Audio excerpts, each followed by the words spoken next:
আজকে আমি শেয়ার করব ফ্রেন্ডের requested recipe. Why requested recipe সেটা না হয় রান্না করতে করতেই বলি। Let's get jump into the cooking. 1 কেজির মতো mix of boneless and bone in meat নিয়ে আর স্পেশাল মশলা হিসেবে আমি এখানে 1 চা চামচ সরিষা, 1/2 চা চামচ পোস্তদানা, একটি জয়ফলের 8 ভাগের 1 ভাগ খুব ছোট্ট একটি অংশ, 1 চিমটি শাহি জিরা, সাথে জয়ত্রী ও ছোট এলাচ দিয়ে মাঝারি আকারের টমেটো ও একটু পেঁয়াজ দিয়ে ব্লেন্ড করে নিই।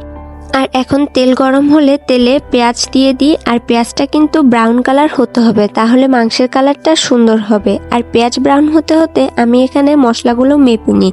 1 টেবিল করে আদা রসুন বাটা, হলুদ 1 টিস্পুন, মরিচ 2.5 টিস্পুন, জিরা ও ধনিয়া 2 চা চামচ। এখন পেঁয়াজ লাল হলে সব মশলা কষিয়ে নিতে হবে। আর এদিকে রান্না করতে করতে বৃষ্টিও শুরু হয়ে গেল। আর এখন এই মশলাটাকে কিছুক্ষণ ভালো মতো কষিয়ে বিফ অ্যাড করে নিব।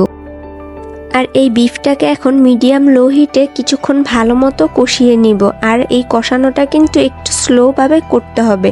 কষানোর মাধ্যমে এই মাংসের স্বাদ অন্য লেভেলের হয়। রান্নার এই পর্যায়ে যখন মাংসে থেকে তেল বের হয়ে উপরে উঠবে এবং বিফ সিদ্ধ হয়ে যাবে, তখন আরও একটু ভাজা ভাজা করে নিব, দেন পানি অ্যাড করে নিব।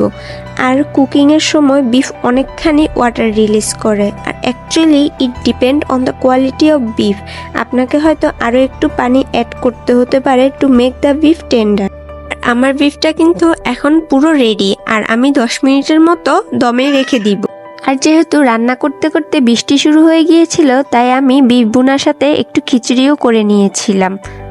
আর এখন যে ছবিটি দেখতে পাচ্ছেন, আমরা ফ্রেন্ডরা সবাই মিলে কিছুদিন আগে 1 ডিশ পার্টি করি। এক একজনের এক এক রকম রান্না, আর আমি সেখানে গরুর মাংস করে নিয়েছিলাম।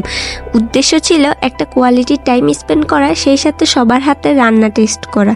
তো সেখানেই আমার বান্ধবী, যে এখন চায়নাতে আছে, তার আমার গরুর মাংসটি অনেক স্পেশাল ও টেস্টি লেগেছে। তাই আজকে আমি আমার হাতের স্পেশাল বিফ ভুনাটা শেয়ার করে নিলাম।